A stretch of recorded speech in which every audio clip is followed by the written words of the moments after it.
In Year 3, we focus on the place value of numbers up to 1,000, so our main focus being on our hundreds, tens and ones. We use the column method for addition, making sure that we use our place value to properly line up the numbers.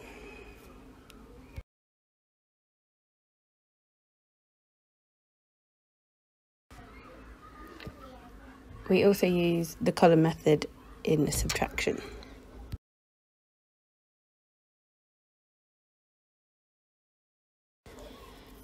We use the grid method in multiplication, meaning it's really important that the children know their times tables to help support them with this method.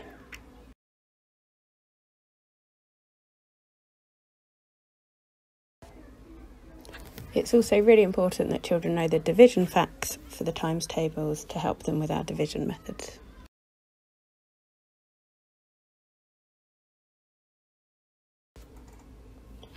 The next few slides show how the learning would move from show to do, think, explain and solve, using an example of subtraction, the idea being to deepen the children's understanding of the topic.